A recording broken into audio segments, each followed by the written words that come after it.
মৃত্যুর আগে ঈমান নিয়ে কবরে চলে গেল, সে সবচেয়ে বড় দামি হয়ে গেল। সুবহানাল্লাহ।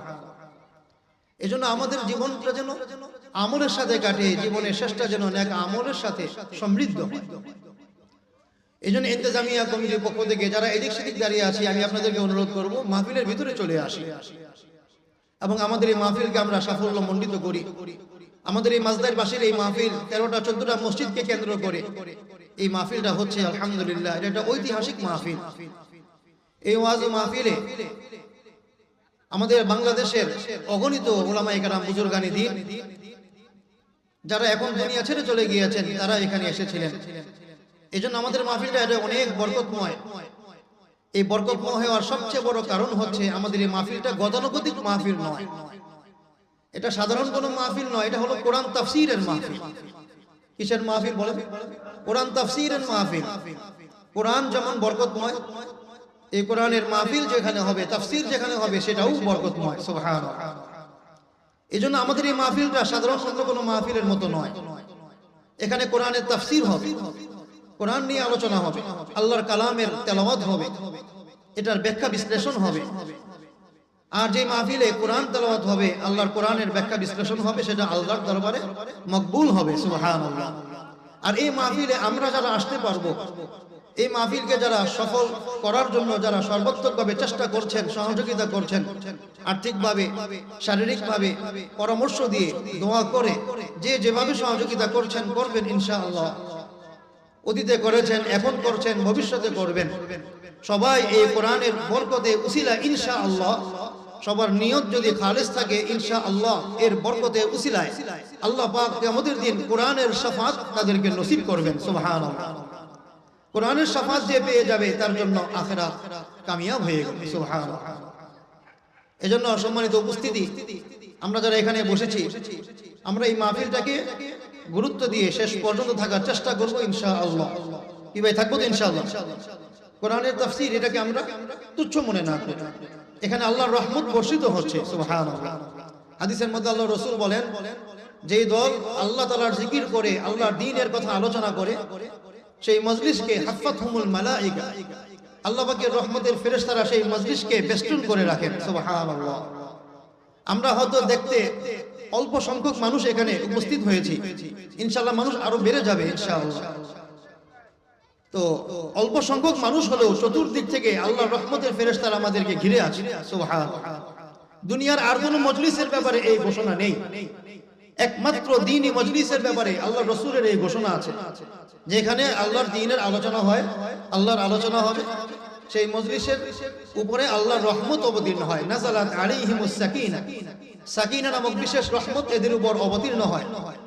আল্লাহর রহমতের ফেরেশতারা তাদেরকে চতুর্দিক থেকে বেষ্টন করে নেয়। ওয়া যাকারাহুমুল্লাহু ফী মান ইনদা, আল্লাহ পাক এই মজলিসের লোকদের কথা আল্লাহ তাআলা নিজস্ব ফেরেশতাদের মজলিসে আল্লাহ আলোচনা করেন। সুবহানাল্লাহ। আমরা কত দামি, ভাগ্যবান যে আমাদের কথা আল্লাহর রাসূলের কথা সত্য। কি ভাই, কথা ঠিক কিনা? আল্লাহর রাসূল সত্য, রাসূলের কথাও সত্য। আমাদের এই মজলিসে বসার কারণে আল্লাহ পাক আমাদের আলোচনা, আল্লাহ তাআলা শ্রেষ্ঠ ফেরেশতাদের মজলিসে আলোচনা করছেন। সুবহানাল্লাহ। এমনকি আরেক হাদিসের মধ্যে আসছে, ফেরেশতারা এখানে বসে, একজনের উপর একজন বসে, একজনের উপর একজন বসে এই দ্বীনি কথা আলোচনা করতে থাকে, শেষ পর্যন্ত আসমানে উঠে একজনের উপর আরেকজন একেবারে একের উপর উঠে বসতে বসতে বসতে তাদের ফেরেশতাদের দল একেবারে উপরে উঠতে উঠতে তাদের দল আসমানে পৌঁছে যায়। আল্লাহ তাআলার কাছে গিয়ে তারা আমাদের এই গুণগান গাইতে থাকে। সুবহানাল্লাহ। আল্লাহ পাক আমাদের ব্যাপারে জাহান্নামের থেকে মুক্তির আর জান্নাতের পুরস্কারের ঘোষণা আল্লাহ পাক করে দিবেন। সুবহানাল্লাহ। হাদিসের মধ্যে আসছে, আল্লাহ পাকের এই ঘোষণা, ক্ষমার ঘোষণা শুনে আল্লাহ পাকের কাছে ফেরেশতারা প্রশ্ন করেন, হে আল্লাহ, আপনার এই মজলিসের মধ্যে এমন কোন লোক তো আসতে পারে যারা দ্বীনের কথা শোনার জন্য আসেনি, অন্য কোন উদ্দেশ্যে এসেছে, অন্য কোন কথা শোনার জন্য বা কাউকে ডাকার জন্য এমনি এসেছে, দ্বীনের কথা শোনার জন্য আসেনি, তার ব্যাপারেও কি এই ঘোষণা হবে? তখন আল্লাহ পাক ফেরেশতাদেরকে বলেন, হুমুল জুলাসাউ লা ইয়াশকা বিহিম জালিসুহুম, এই মজলিসের লোকেরা এত দামি, এত দামি, তাদের সাথে যদি অন্য কোনো উদ্দেশ্যে এসে অন্য কোনো মানুষ বসে, তাকেও আমি বঞ্চিত করব না, সেও মাফ পেয়ে যাবে। সুবহানাল্লাহ। এজন্য এই হাদিসের মধ্যে আসছে, এই মজলিস যখন শেষ হবে, মজলিসের শেষে আল্লাহর পক্ষ থেকে ফেরেশতাগণ ঘোষণা দিবেন আন কুমু মাগফুরান লাকুম, এই মজলিসের লোকেরা তোমরা এমন অবস্থায় উঠো তোমাদের গুনাহগুলোকে মাফ করে দেওয়া হয়েছে। সুবহানাল্লাহ।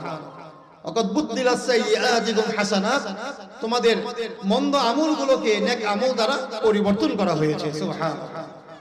এজন্য আমরা যারা এখানে উপবিষ্ট আছি, আমরা কথাগুলো খুব ধ্যানের সাথে শুনবো। কোরআনের তাফসীরের আলোচনা আমরা খুব খেয়াল করে মনোযোগ সাথে শুনবো, আমল করার নিয়তে এবং অন্যের কাছে পৌঁছানোর নিয়তে ইনশাআল্লাহ। আল্লাহ আমাদেরকে কথাগুলো শেষ পর্যন্ত শুনে আমল করার নিয়তে শ্রবণ করার, অন্যের কাছে পৌঁছানোর নিয়তে শ্রবণ করার এবং মজলিসের শেষ পর্যন্ত থেকে মাহফিলকে সাফল্যমণ্ডিত করার আল্লাহ আমাদেরকে তৌফিক দান করেন। সবাই বলি আমিন। কোরআনের মাহফিলের, কোরআনের তাফসীরের মধ্যে আমরা জানি কোরআনের তাফসীর ব্যাপক তাফসীর। কোরআন এমন যত বড়, আল্লাহ পাক যত বড়, আল্লাহর কোরআনের মর্যাদাও তত বড়। আর এই কোরআনের ব্যাখ্যা, বিশ্লেষণ, তাফসীর এটাও অনেক ব্যাপক আকার। কোরআনের অনেক তাফসীর করেছেন অনেক উলামায়ে কেরাম, বিভিন্ন আয়াতের বিভিন্ন সূরা তাফসীর করে শেষ করা যায় না, এমন একটা কালাম। সুবহানাল্লাহ। যতই পড়বো ততই মজা লাগে, কোরআন নিয়ে যতই ব্যাখ্যা বিশ্লেষণ করব ততই কোরআনের গভীর জ্ঞান আপনার ভিতরে আসবে, আর কোরআন আপনার জন্য হেদায়েতের জরিয়া হবে। সুবহানাল্লাহ।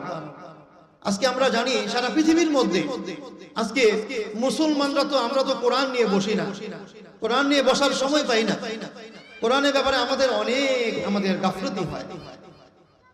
এজন্য এই সমস্ত কোরআন তাফসীর হওয়া আমাদের জন্য জরুরি।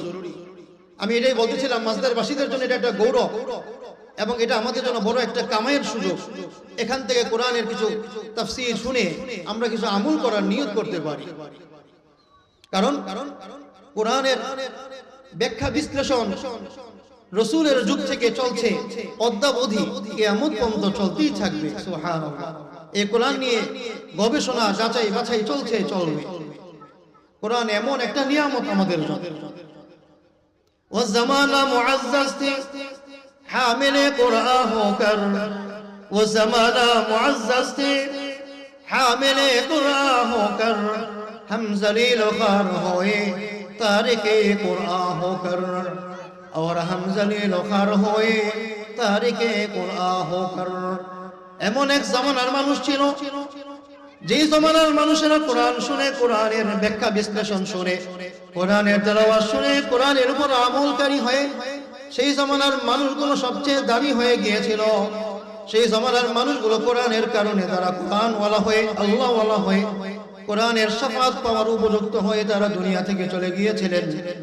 কিন্তু আজকে আমরা এত কপাল পোড়া, এত আমরা দুর্ভাগা হয়ে গিয়েছি, কোরআনকে ছেড়ে দিয়ে কোরআনের উপর আমল করা ব্যতীত, কোরআনের আমল বাদ দিয়ে কোরআনকে আমরা একেবারে এমন ভাবে ছেড়ে দিয়েছি, কোরআনের বরকত থেকে আজকে আমরা এত মাহরুম, এত বঞ্চিত হয়ে গিয়েছি।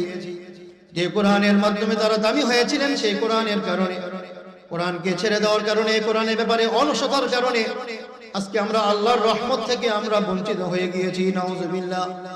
বিধর্মীরা কোরআনকে তারা মোবাইলের ভিতরে দিয়ে দিয়েছে। আজকে মুসলমান কোরআন হাতে নিয়ে পড়ার মতো সময় নাই। কোরআন হাতে নিয়ে পড়বে, দেখবে কোরআন এত নিয়ামত।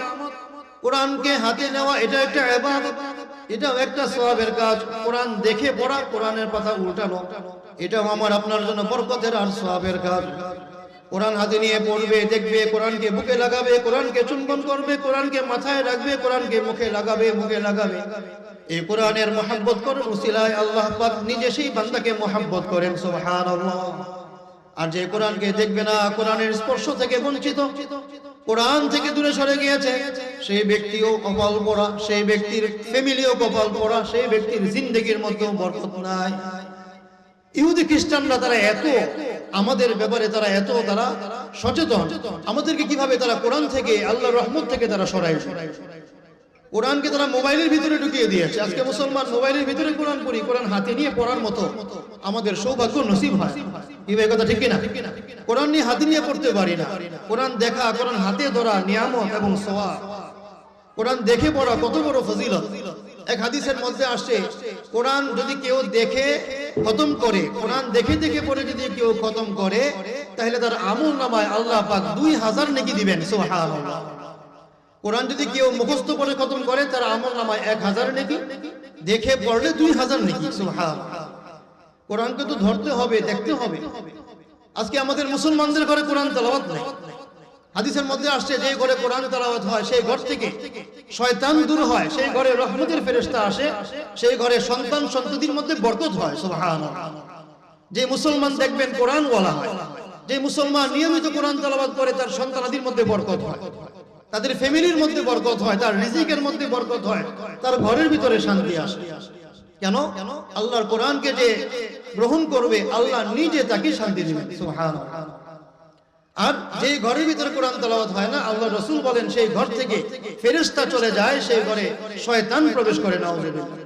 সেই ঘরে সন্তানাদির মধ্যে বরকত হয়, সেই ঘরে সন্তানাদি এবং মা বোনেরা দিন থেকে দূরে সরে যায়, অজ্ঞতা মূর্খতার সাগরে নিমজ্জিত হয়। নাউযুবিল্লাহ। কোরআন পড়তে না পড়তে কোরআন এর উপরে মাকড়সার জাল বাসা বাঁধে।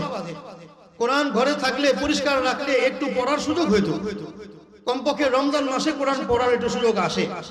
কিন্তু আমরা এত কপাল করা, কোরআন না পড়তে পড়তে কোরআনের প্রতি আমাদের এত অমনোযোগিতা, এত অলসতা সৃষ্টি হয়, অবহেলা সৃষ্টি হয়, কোরআনকে বাসা থেকে বের করে মসজিদে দিয়ে আসি, মাদ্রাসায় দিয়ে দেয়।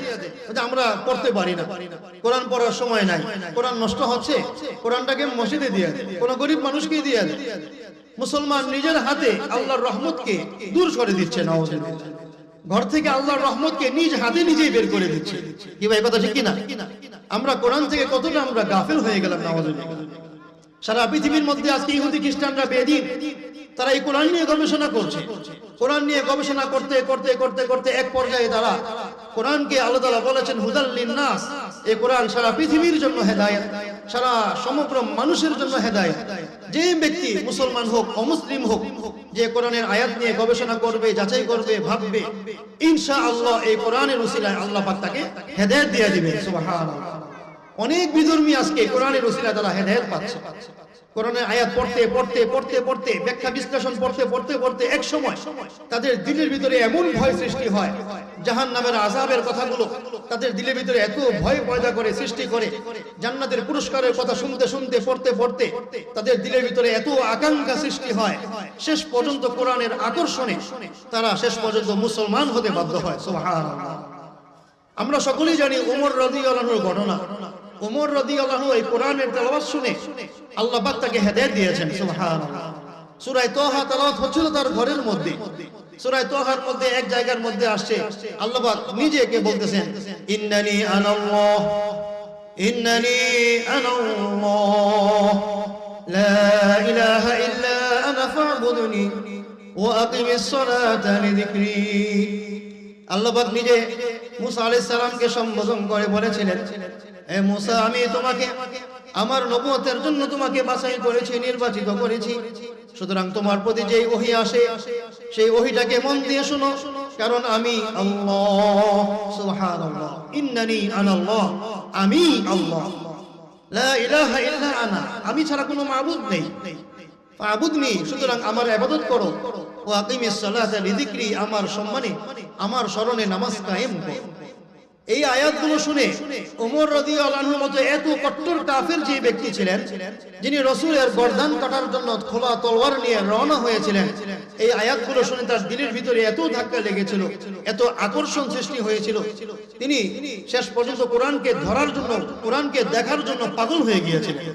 ওমর রাদিয়াল্লাহু আনহুর বোন তাকে বলছিলেন, আপনাকে কোরআন হাতে স্পর্শ করতে দেওয়া হবে না, লা ইয়ামাসসুহু ইল্লাল মুতাহহারুন, পবিত্র ব্যক্তি ছাড়া এই কোরআনকে কেউ স্পর্শ করতে পারে না।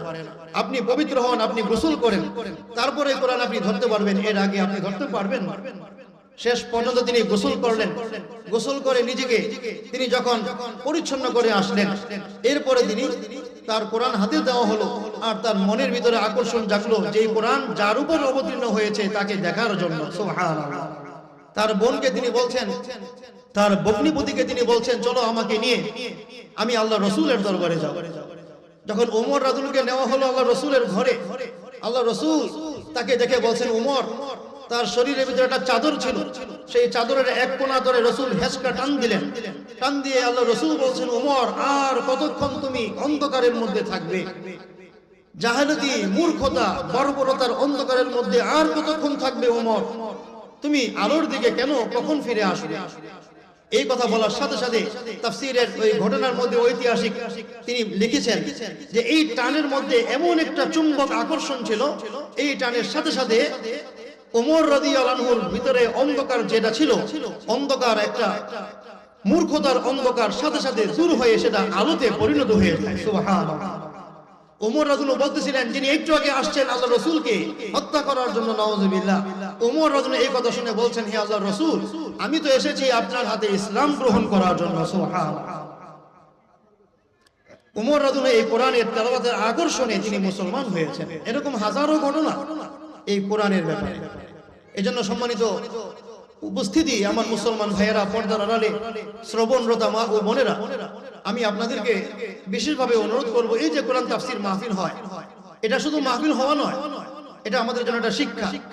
এখান থেকে আমাদেরকে একটা সবক দেওয়া হয়, উপদেশ দেওয়া হয় যে আমরা আগামী রমজান চলে আসছে, শাবান মাস চলে হয়ে গেছে, শাবান শুরু হয়ে 1 মাস আছে আর রমজানের, আমরা এখন থেকে রমজানের প্রস্তুতি নিয়ে এখন থেকে কোরআন তেলাওয়াতের মাস আমাদের সামনে আসছে, এখন থেকে কোরআনকে আমরা নিয়মিতভাবে পাঠ করার চেষ্টা করি। আমরা পুরুষরাও করব, আমাদের ঘরের মা বোনদেরকে, সন্তানদেরকে কোরআন তেলাওয়াতের জন্য উৎসাহিত করব, তাদেরকে উদ্বুদ্ধ করব, তাদেরকে আমরা বারবার তাদেরকে তাগাদা দিব যেন কোরআন নিয়মিত তেলাওয়াত হয়। কি ভাই, করবো তো ইনশাআল্লাহ। আমাদের ঘরগুলোতে যেন কোরআন তেলাওয়াত হয়, ঘরের ভিতরে কোরআনের আওয়াজ যেন আসে। রমজানকে উসিলা করে এখন থেকে আমরা কোরআন মুখী হয়ে যাই, এই তাফসীর মাহফিলকে উসিলা করে আমাদের ভিতরে যেন একটা প্রেরণা জাগ্রত হয়, আমাদের ভিতরে একটা অনুপ্রেরণা যেন আসে যে কোরআন থেকে আমরা সরে গেছি, আমাদের ছেলে মেয়েদেরকে দূরে সরিয়ে দিয়েছি। ছেলে মেয়েরা আধুনিক শিক্ষার প্রতি যেমন তারা দৌড়ায়, যেমন তাদের আকর্ষণ দ্বীনি শিক্ষা, কোরআনী শিক্ষার প্রতি আমাদের আকর্ষণ ততই কম।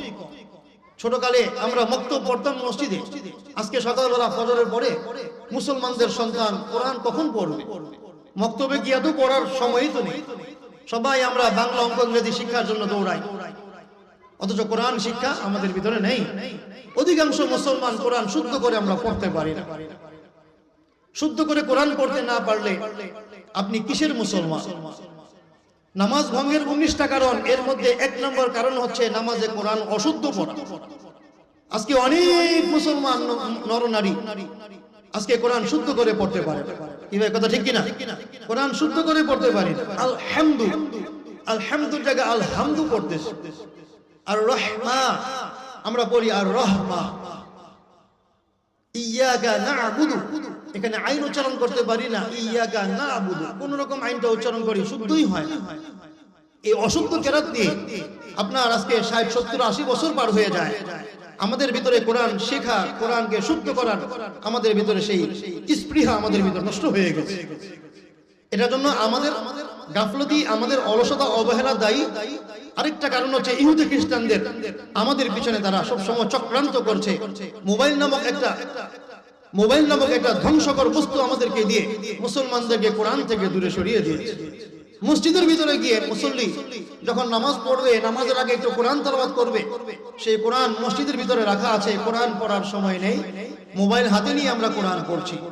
কোরআন তেলাওয়াত হচ্ছে ঠিক, কিন্তু কোরআন হাতে নিয়ে পড়া যে একটা নেকি, একটা সওয়াবের কাজ, কোরআনের একটা মহব্বত আমাদের দিলে আসতো, সেই জিনিসটা থেকে আমরা দূরে সরে গেছি। ঘরের ভিতরে নাই কোরআন তেলাওয়াত, কোরআন নিয়ে পড়ার সময় নেই। এজন্য মা বোনেরা যারা শুনছেন, পুরুষেরা যারা শুনছি, আমরা মুসলমান এখন থেকে নিয়ত করি আজকের এই তাফসীর মাহফিলের, কোরআনের মাহফিলের উসিলায়, সামনে রমজান চলে আসছে, এখন থেকে নিজের ভিতরে একটা অনুপ্রেরণা গ্রহণ করি, উৎসাহ নেই যে এখন থেকে আমরা কোরআন হাতে নিয়ে পড়বো, কোরআনের তেলাওয়াত করব, কোরআনের তাফসীর দেখবো, শিখবো। আপনি যদি কোরআনটাকে একটু অর্থগুলো দেখেন, কোরআনটা এমন একটা চুম্বক আকর্ষণ, কোরআনের অর্থগুলো যদি কোনো মুসলমান দেখে দেখে পড়ে, এমনও মুসলমান, এমনও ব্যক্তি কাফের যারা আছে, এমনও কাফেরদের জীবনে খুঁজে পাওয়া যায় যারা শুধু কোরআনের অর্থ পড়তে পড়তে প্রথম পারা থেকে নিয়ে 30 পারা পর্যন্ত শুধু কোরআনের অর্থই পড়ে, ব্যাখ্যা পড়তে পড়তে শুধু আয়াত পড়তে পারে না, শুধু অর্থ পড়তে পড়তে তার দিলের ভিতরে এমন একটা স্পৃহা জাগ্রত হয়, শেষ পর্যন্ত সে মুসলমান হতে বাধ্য হয়। সুবহানাল্লাহ। আমরা অনেক মুসলমান আমরা বাংলা অর্থ জানি, আপনি কোরআনের বাংলা অর্থ শিখেন, দেখেন, বাংলা অর্থ শিখে জেনে সেইভাবে আপনি আমল করার চেষ্টা করেন। তবে সবচেয়ে বড় কথা হলো উলামায়ে কেরামের পরামর্শ নিয়ে চলুন। আরেকটা বড় কথা হলো কোরআনকে শুদ্ধ করে পড়ার চেষ্টা করি, শুদ্ধভাবে এখন থেকে পড়ার নিয়ত করি। আমাদের ছেলে মেয়েদেরকে মাদ্রাসায় যদি ভর্তি করাতে পারি আলহামদুলিল্লাহ, যদি না পারি সকালের মক্তবে আমাদের মসজিদগুলোতে পাঠিয়ে দিই, মসজিদের ভিতরে কোরআন শিক্ষা দেওয়া হচ্ছে। যদি না পারি বাসার ভিতরে কোনো আলেমদেরকে, কোনো হুজুরদেরকে ডেকে এনে তাদেরকে দিয়ে আমরা কোরআন শেখাই, ছেলে মেয়েদেরকে কোরআনই শিক্ষা দিই। কোরআন থেকে আমাদের সন্তানদেরকে বঞ্চিত না করি, তাদেরকে দুনিয়াবি শিক্ষা দিই ঠিক আছে, কিন্তু এর পাশাপাশি তাদেরকে ধর্মীয় শিক্ষা দিই, তাদেরকে কোরআন তেলাওয়াতকারী বানাই, কোরআনের পিছনে তাদেরকে একটা আগ্রহী সৃষ্টি করে দিই। তাহলে এই আমলটাই আপনার জন্য পরকালের নাজাতের উসিলা হবে। সুবহানাল্লাহ। ফাজাইলে সাদাকাত নামে একটা কিতাব আছে, সেই কিতাবের মধ্যে এক যুবকের ঘটনা পাওয়া যায়, যে যুবককে তার বাবা বড় কষ্ট করে কোরআনের হাফেজ বানিয়েছিল। সেই ছেলেটাকে আল্লাহ তার বাবা তাকে কোরআন হাফেজ বানিয়ে দুনিয়া ছেড়ে চলে যায়। এক বুজুর্গ, ওই সময়কার বুজুর্গ একদিন রাতে ঘুমিয়েছিল, ঘুমের মধ্যে স্বপ্নে দেখতে পায়, ঘুমের মধ্যে স্বপ্নে দেখছে এক জায়গায় এক কবরস্থান ছিল, কবরস্থান ভেঙে কবরস্থানের মাটিগুলো সরে যায়, কবরের মাটি থেকে সরে গিয়ে সেখান থেকে মৃত লাশগুলো বের হয়ে আসে। সবাই কবরস্থানের উপরে উঠে উঠে যার যার কবর থেকে বের হয়ে আশপাশের মাটি থেকে বিভিন্ন বস্তুগুলো তারা কুড়াইতে থাকে, বিভিন্ন পাতা পড়ে থাকে, সেই পাতাগুলো তারা কুড়াইতে থাকে। একজন বৃদ্ধ ব্যক্তি কবর থেকে উঠে চুপ করে পাশে বসে থাকে, সে কিছু কুড়ায় না। ওই ব্যক্তি, ওই যুবক যেই ব্যক্তিকে সেই অবস্থায় দেখে, ওই ব্যক্তিকে স্বপ্নের মধ্যে বুজুর্গ তাকে জিজ্ঞাসা করে যে আপনি সবার মতো কেন পাতা কুড়ান না, সবাই যেমন পাতা কুড়ায় আপনি কেন কুড়ান না, আপনি কেন বসে আছেন? ওই ব্যক্তি বলে যে আমি আমার দুনিয়াতে ছেড়ে চলে আসার আগে আমার একটা যুবক ছেলে দুনিয়াতে ছিল, তাকে আমি কোরআনের হাফেজ বানিয়ে রেখে এসেছি। সেই ছেলেটা প্রতিদিন আমার জন্য কোরআন খতম করে এটার সওয়াব আমার রূহের মধ্যে পৌঁছায় দেয়। সেই সওয়াবের কারণে আজকে আলহামদুলিল্লাহ আমি কবরে বসে বসে কোরআনের খতমের সওয়াবগুলো আমি কবরে পেয়ে যাই। আর এই কবরবাসী যারা আছে তাদের কোনো আত্মীয় স্বজন এমন নাই যারা কোরআন খতম করে এটার সওয়াব তাদের রূহের মধ্যে পৌঁছাবে। এই জন্য মাঝে মাঝে তাদের আত্মীয় স্বজন এই টুটাফাটা কিছু আমল করে, ওই আমলগুলো যখন তাদের রূহের মধ্যে পৌঁছায় এগুলোই তারা অল্প অল্প করে তারা কুড়িয়ে নেয়। আমার কোনো টেনশন নাই, আমার যুবক ছেলে আমার জন্য প্রতিদিন কোরআন খতম করে এটার সওয়াব আমার রূহের মধ্যে পৌঁছায় দেয়। এই জন্য আমার কষ্ট করার প্রয়োজন নেই, আমি এখানেই বসে থাকি। তো ওই বুজুর্গ স্বপ্নের মধ্যে যেই ছেলে, যেখানে ওই ছেলের ঘর, যেখানে সে ব্যবসা করে, ওই সন্ধান তাকে দেওয়া হয়। পরদিন যখন তিনি স্বপ্নের দেখা, স্বপ্নের মত অনুযায়ী যে রাস্তা তাকে দেখানো হয়, যে বাজারে ওই যুবক ছেলে ব্যবসা করে, সেই ঠিকানা মতো তিনি বাজারে যান। বাজারে যাওয়ার পরে গিয়ে দেখেন এক যুবক ছেলে বাজারে ব্যবসা করে, মাথায় টুপি, শরীরে পাঞ্জাবি। দেখেন যে সে ব্যবসাও করছে, তার জবান নড়াচড়া করে। সুবহানাল্লাহ, তার জবান নড়াচড়া করে। বলছে বাবা তুমি কি পড়ো, ব্যবসা করছো তুমি, আবার মুখের মধ্যে তোমার জবান নড়ছে, তুমি কি পড়ো? তো যুবকটা বলে হুজুর আমার বাবা আমাকে বড় কষ্ট করে দুনিয়া থেকে আমাকে হাফেজ বানিয়ে রেখে গেছে, এইজন্য আমার বাবার ঋণ তো আমি শোধ করতে পারবো না, তবে এতটুকু আমি নিয়ত করেছি যতদিন আল্লাহ আমাকে বাঁচিয়ে রাখে প্রতিদিন আমার বাবার জন্য আমি এভাবে আমার কাজে কর্মে ব্যস্ততার মধ্যেও আমি আমার বাবার জন্য প্রতিদিন কোরআন খতম করে করে এটার সব আমার বাবার রূহের মধ্যে পৌঁছাই। সুবহানাল্লাহ, আল্লাহু আকবার। এই জন্য বুজুর্গ চিন্তা করলেন ওই তার বাবা কবরে বসে বসে এটার সওয়াব সে কবরের মধ্যে খায়। সুবহানাল্লাহ। কিছুদিন পরে আবার যখন তিনি ঘুমিয়েছিলেন, রাতের বেলায় আবার তার ঘুম ভেঙে যায়। ঘুমের মধ্যে আবার দেখেন সেই কবরস্থান, সেই কবরস্থানের কবরগুলোর মাটিগুলো খুলে যায়, মাটি সরে যায়, সেখান থেকে মুর্দারা বের হয়ে আসে।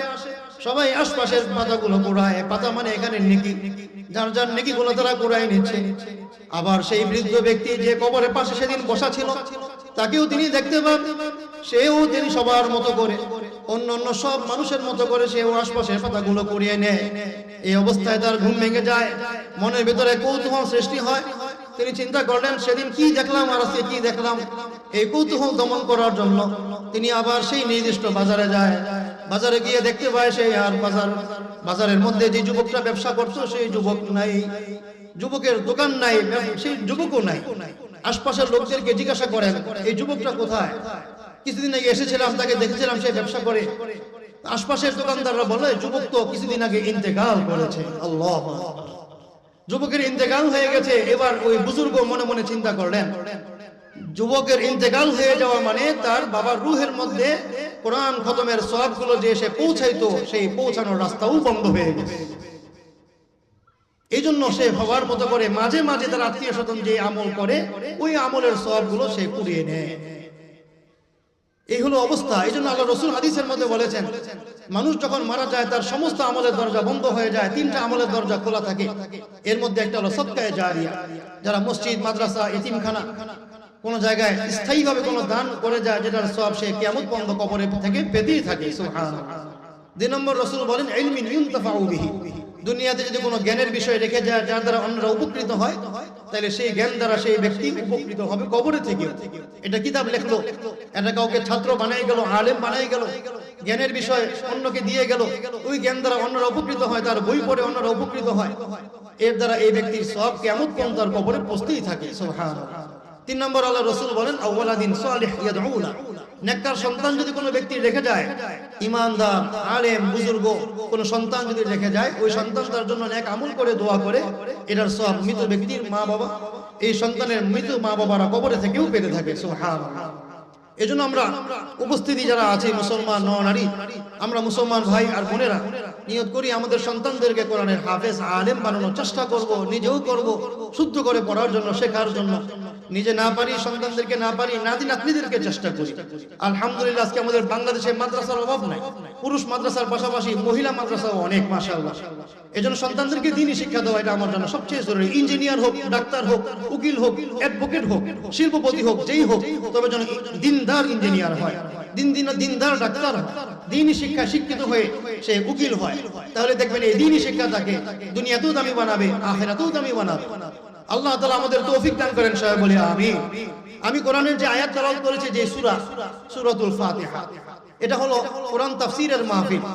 যেহেতু কোরআনের তাফসীর হবে এখানে, এজন্য কোরআনের অনেকগুলো সূরা, 114টা সূরার মধ্যে থেকে একেবারে প্রথম যে সূরা, সূরাতুল ফাতিহা, এটার সম্পর্কে কিছু তাফসীরে আলোচনা করব।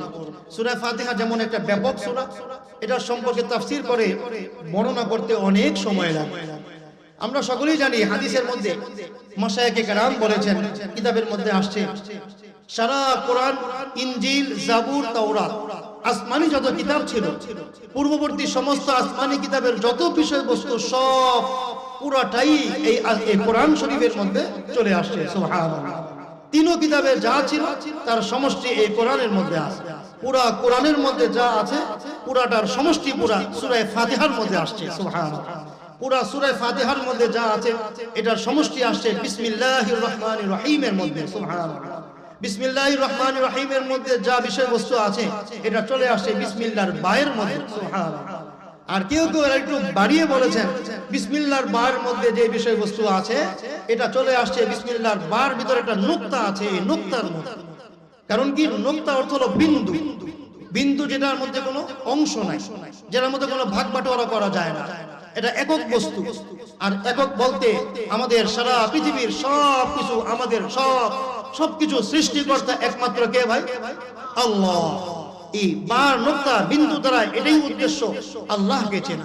পুরা কোরআন এবং পুরা কোরআনের সমষ্টি সূরা ফাতিহা, সূরা ফাতিহার সমষ্টি বিসমিল্লাহ, বিসমিল্লাহর সমষ্টি বিসমিল্লাহর বায়ের মধ্যে। বার দ্বারা উদ্দেশ্য কি? বার অনেকগুলো অর্থ আছে, এর একটা অর্থ হলো মিলানো। এর দ্বারা উদ্দেশ্য কি? এই বিসমিল্লাহর বায়ের দ্বারা পুরা কোরআনের মাধ্যমে উদ্দেশ্য হলো বান্দাকে আল্লাহর সাথে মিলিয়ে দেওয়া। সুবহানাল্লাহ। আল্লাহ কেমন? আল্লাহ এক, এই একক বোঝানোর জন্য, আল্লাহর একত্ববাদ বোঝানোর জন্য এই জ্ঞানটা আল্লাহ পাক নিহিত রেখেছেন বায়ের নুকতার মধ্যে। সুবহানাল্লাহ।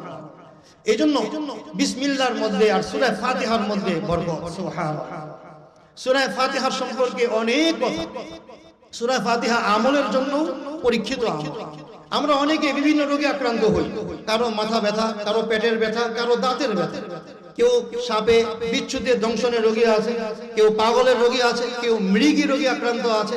এই সব রোগের জন্য আল্লাহ রাসূল হাদিসের মধ্যে বলেছেন, ফাতিহাতুল কিতাব শিফাউন মিন কুল্লি দা। সূরা ফাতিহা সমস্ত রোগের শেফা, সুবহানাল্লাহ। বিশেষ করে যে রোগগুলো আমি বললাম, এই রোগ বা এই রোগীদের জন্য শেফা। হাদিসের মধ্যে আসছে সূরা ফাতিহা যদি কেউ লটকে রাখে ঘরের মধ্যে, এই ঘরে লটকানো সূরা ফাতিহার উসিলায় আল্লাহ পাক ঘরওয়ালাদেরকে আল্লাহ হেফাজতে রাখেন, সুবহানাল্লাহ। কেউ যদি সূরা ফাতিহাকে একটা কালি আছে, এই কালি দিয়ে, লাল কালি, আল্লাহ তাআলা একটা ক্ষুদ্র দিক খেলা এখানে রেখেছেন, সূরা ফাতিহা দ্বারা লিখিয়ে এটাকে যদি প্লেটের মধ্যে চেটে খাওয়া হয়, এটার উসিলায় আল্লাহ তাআলা শারীরিক অনেক রোগ থেকে আল্লাহ পাক তাকে সুস্থ করে দেন, সুবহানাল্লাহ। ফাতিহাতুল কিতাব শিফাউন মিন কুল্লি দা, সূরা ফাতিহাকে সমস্ত রোগের শিফা বলা হয়। এইজন্য সূরা ফাতিহা এই আমলটা আমাদের জন্য অত্যন্ত করণীয়, শুধু নামাজের মধ্যে পড়া নয়, সূরা ফাতিহাটা আমাদের আমলের জন্য জরুরি। একটা পরীক্ষিত আমল আছে, আপনাদেরকে একটা আমল শিক্ষা দিয়ে এটা মনে রাখবেন, আমাদের ঘরে মা বোনদেরকেও বলবেন। আমরা অনেক রোগে আক্রান্ত হই, আর আমাদের একটা বদভ্যাস হলো আমরা শুরুতেই ডাক্তারের কাছে দৌড়াই। কি ভাই, কথা ঠিক কিনা? ডাক্তারের কাছে দৌড়াই। ডাক্তারের কাছে না দৌড়ে আপনি যদি সূরা ফাতিহার আমল করেন, এই সূরা ফাতিহার আমলের উসিলায় আল্লাহ আপনাকে, আপনার ইয়াকিন আর বিশ্বাসের উসিলায় আল্লাহ আপনাকে সুস্থ করবেন, সুবহানাল্লাহ। আমলটা একটু খেয়াল রাখবেন। প্রথমে 7 বার ইস্তেগফার পড়ুন, 7 বার আস্তাগফিরুল্লাহ, আস্তাগফিরুল্লাহ, 7 বার ইস্তেগফার পড়ে 7 বার দুরূদ শরীফ পড়ব। 7 বার দুরূদ শরীফ পড়ে সাল্লাল্লাহু আলাইহি ওয়াসাল্লাম সংক্ষিপ্ত দুরূদ শরীফ পড়তে পারেন। 7 বার দুরূদ শরীফ পড়ার পরে এরপরে আবার 7 বার সূরা ফাতিহা। কিভাবে পড়তে হবে? আউযু বিল্লাহি মিনাশ শাইতানির রাজিম একবার পড়ব, এরপরে বিসমিল্লাহির রহমানির রহিম, মিল হামদুলিল্লাহ, মিমের সাথে লাম মিলে পড়তে হবে, আলিফ উচ্চারণ করা যায়। এটা একটা আমল পরীক্ষিত। বিসমিল্লাহির রহমানির রহিম, মিল হামদুলিল্লাহি, মিল হামদুলিল্লাহি রাব্বিল আলামিন। এভাবে মিমের সাথে লাম মিলিয়ে আপনি যদি সূরা ফাতিহাটাকে মিলিয়ে পড়েন, সূরা ফাতিহা শেষ করবেন, আবার বিসমিল্লাহর মিমের সাথে লাম মিলিয়ে মিল হামদুলিল্লাহি রাব্বিল আলামিন, এভাবে সূরা ফাতিহা 7 বার পড়বেন। 7 বার সূরা ফাতিহা পড়ে আবার 7 বার দুরূদ শরীফ পড়বেন। 7 বার দুরূদ শরীফ পড়ার পরে এই আমলটা করে আপনি নিজের শরীরে ফু দেন। আপনার সামনে যদি কোনো অসুস্থ রোগী থাকে তাকেও ফু দেন। আপনি পানির মধ্যে ফু দিয়ে পানিটা পান করেন, কাউকে পান করান। এই আমলটার মধ্যে আল্লাহ পাক একটা কুদরতি পরীক্ষিত আল্লাহ পাক একটা শেফা রেখেছেন, সুবহানাল্লাহ। আমরা যখন ঢাকা বসুন্ধরা মাদ্রাসায় পড়তাম, ঢাকা বসুন্ধরা হযরত ছিলেন ফকিহুল মিল্লাত মুফতি আব্দুর রহমান সাহেব রাহমাতুল্লাহি আলাইহি। হুজুর আমাদেরকে আমলটা শিক্ষা দিয়েছিলেন। এই আমলটা হুজুর জীবিত থাকতে মাদ্রাসায় প্রতি শুক্রবার দিন আসর থেকে মাগরিবের সময় নসিহত করে মাগরিবের আগে এই আমলটা আমাদেরকে করিয়ে আমাদেরকে এই আমলটা আমাদেরকে শিখিয়ে দিয়েছিলেন। অনেক রোগীদেরকে আল্লাহ পাক সুস্থ করে দিয়েছেন। এক রোগীর ব্যাপারে হুজুর নিজেই বলতেছিলেন বয়ানের মধ্যে, একজন রোগী এত অসুস্থ হয়ে গিয়েছিল, ডাক্তার তাকে বলেছে আপনি আর বাঁচবেন না। ডাক্তার বলেছে তার হায়াত শেষ হয়ে যাবে। আত্মীয় স্বজনকে বলেছে তাকে বাসায় নিয়ে যান, তার যেটা মন চায় সেটাই খাওয়া, সে আর বাঁচবে না বেশি দিন। এটা কথা আছে, রাখে আল্লাহ মারে কে? কি ভাই, কথা ঠিক কিনা? মারে আল্লাহ, রাখে কে? এই রোগী হুজুরের কাছে আসছে, এসে বলছে হুজুর ডাক্তার আমার ব্যাপারে সার্টিফাই করে দিয়েছে আমি আর বাঁচবো না, আমি কি করতে পারি? এখন ওই রোগীর কথা শুনে হুজুর বলতেছেন, ভাই জীবন দানকারী আল্লাহ, মৃত্যু দানকারী আল্লাহ। আপনার যদি আল্লাহর উপরে ভরসা থাকে, নিশ্চয়তা থাকে আল্লাহই মৃত্যু দানকারী, তাহলে আমি আপনাকে একটা আমল দিব, এই আমলটা আপনি করেন। হুজুর বলছেন প্রতি শুক্রবার আপনি আসবেন, আমার থেকে পানি পড়া নিয়ে যাবেন, পানি পড়া তেল পড়া নিয়ে এই আমলটাই করতেন আমি যেভাবে বললাম। এই আমলটা করে হুজুর তাকে পানি পড়া দিয়েছিলেন। আল্লাহু আকবার। হুজুর বলছেন ওই লোকটা যখন ডাক্তার তাকে তার জীবনের ব্যাপারে তাকে নিশ্চিত করে দিয়েছিল সে বাঁচবে না, অথচ এই রোগী বহু বছর আল্লাহ তার হায়াতের মধ্যে বরকত দিয়েছেন, সুবহানাল্লাহ। এই আমলের উসিলায় এই আমলটা করতে হবে মনের ভিতরে ইয়াকিনের সাথে, বিশ্বাসের সাথে, যে দুনিয়ার কোন ডাক্তার আমাকে সুস্থ করতে পারবে না। সুস্থতা দানকারী কে ভাই? আল্লাহ। শেফা দানকারী একমাত্র আল্লাহ। আল্লাহ পাক সুস্থতা দান করবেন, এটার জন্য আল্লাহ পাক একটা উসিলা দিয়েছেন এই কোরআনের মধ্যে, এই সূরা ফাতিহা, সুবহানাল্লাহ। এই আমলটা অত্যন্ত গুরুত্বপূর্ণ। এই আমলটা যদি করতে পারি অনেক উপকার হবে। আল্লাহ আমাদেরকে তৌফিক দান করেন, সবাই বলি আমিন। হাদিসের মধ্যে আল্লাহ রাসূল বলেন, যদি কোনো ব্যক্তি রাতের বেলা ঘুমায়, ঘুমানোর জন্য শয়ন করে, শোয়ার সময় যদি সূরা ফাতিহা আর সূরা ইখলাস এই দুইটা সূরা পাঠ করে, তাইলে তার হায়াতের মধ্যে যদি মৃত্যুর ফয়সালা থাকে, মৃত্যু ছাড়া এছাড়া যাবতীয় রোগ বিপদ আপদ থেকে আল্লাহ তাকে হেফাজত করবেন, সুবহানাল্লাহ।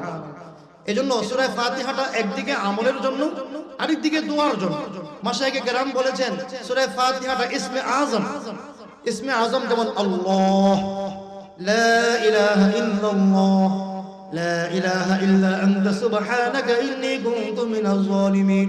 এই আমলগুলো ইসমে আজম। ইসমে আজম এমন একটা আমল, এই আমল করে যে কোনো দোয়া আল্লাহর দরবারে করা হয়, ভালো দোয়া, খারাপ দোয়া না, সেই দোয়াই আল্লাহর দরবারে কবুল হয়ে যায়। সুবহানাল্লাহ। তো মাশায়েখে কেরাম বলেছেন সূরা ফাতিহা এটা একটা ইসমে আজম।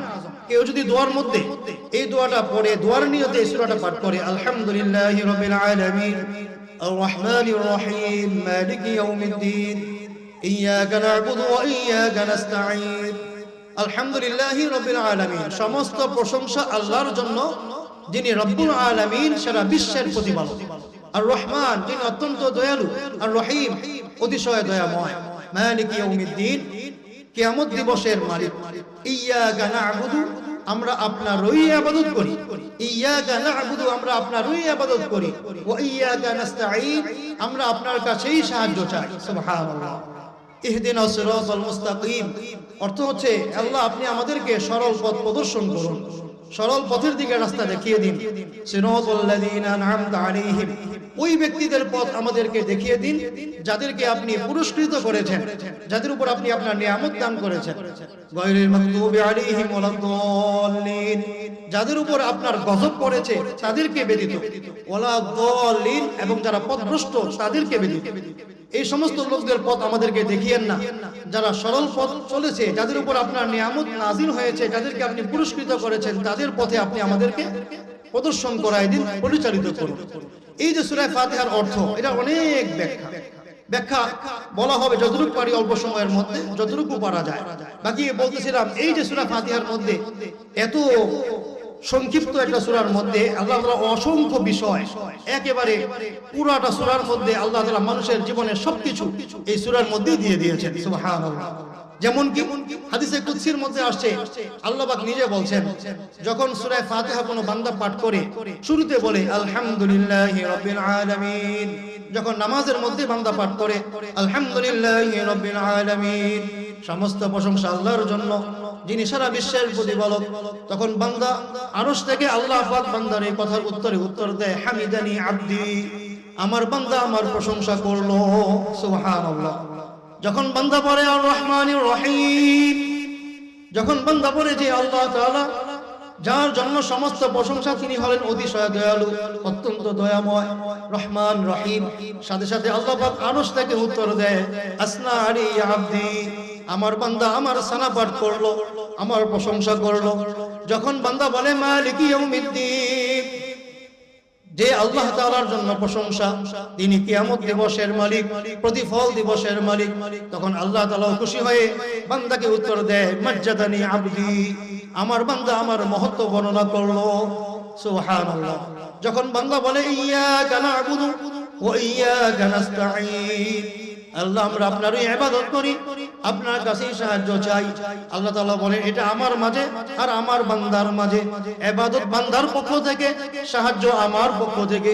কি ভাই কথা ঠিক কি না? ইবাদত বান্দার কাজ, সাহায্য করা আমার কাজ। ইবাদত এবং সাহায্য চাওয়া বান্দার কাজ, আর ইবাদতের প্রতিফল এবং সাহায্য দান করার মালিক আমি আল্লাহ। সুবহানাল্লাহ। আল্লাহ পাক খুশি হয়, আল্লাহ বলে এটা আমার মাঝে আর বান্দার মাঝে, বান্দা যা চেয়েছে আমি তাকে তাই দিলাম। সুবহানাল্লাহ। আল্লাহ পাকও বান্দার উপর সাহায্য নাজিল করেন। সুবহানাল্লাহ।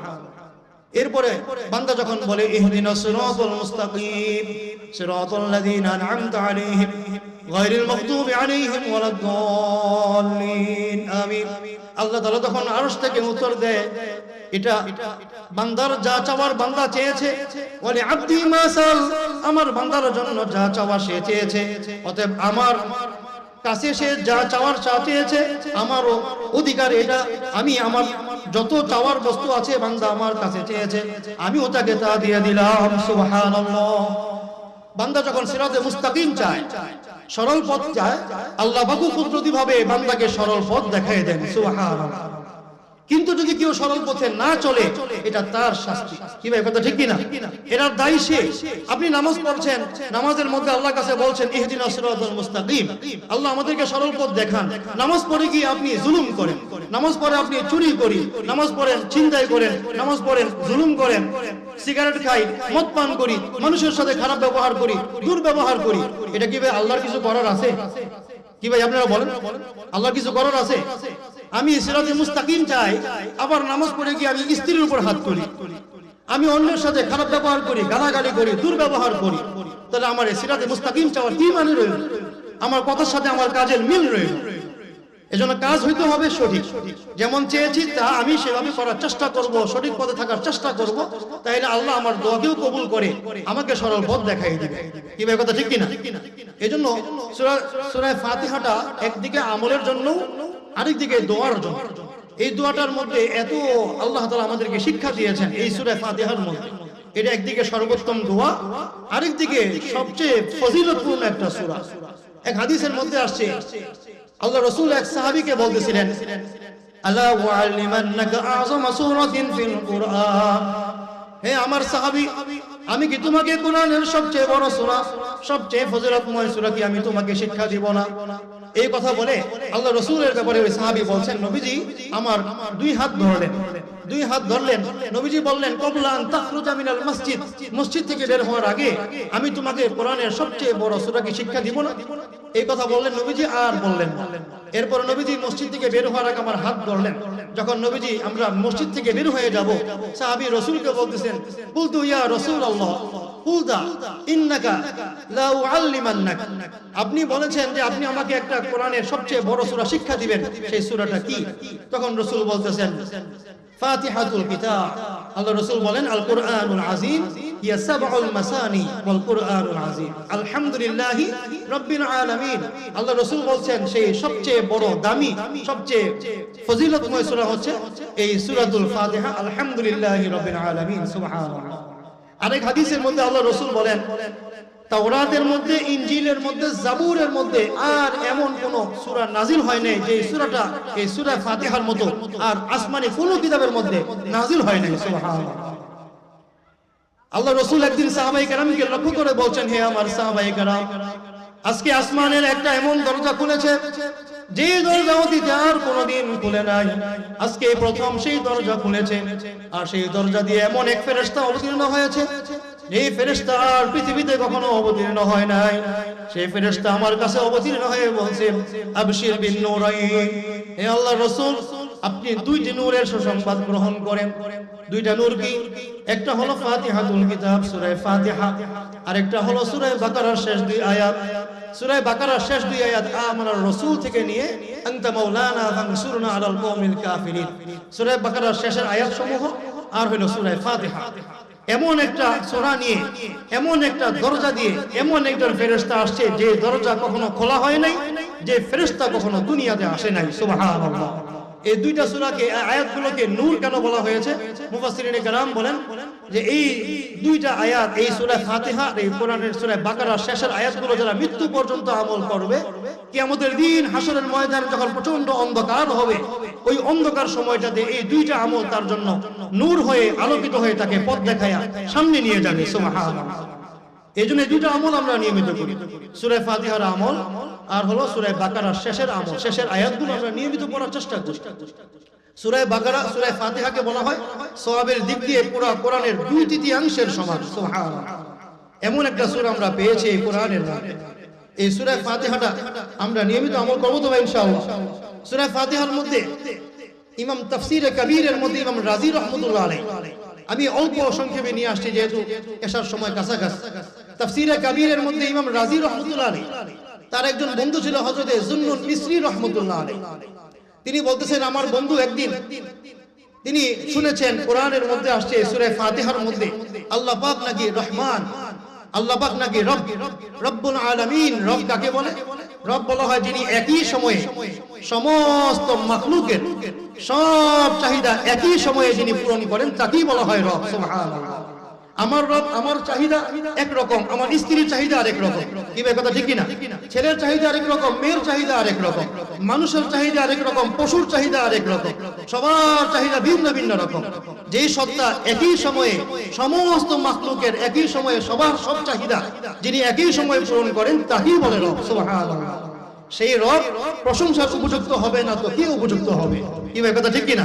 এই জন্যই আমরা বলি আলহামদুলিল্লাহ রাব্বিল আলামিন, যার প্রশংসা কোনোদিন শেষ হয় নাই, এখনো আছে, কিয়ামত পর্যন্ত চলবে।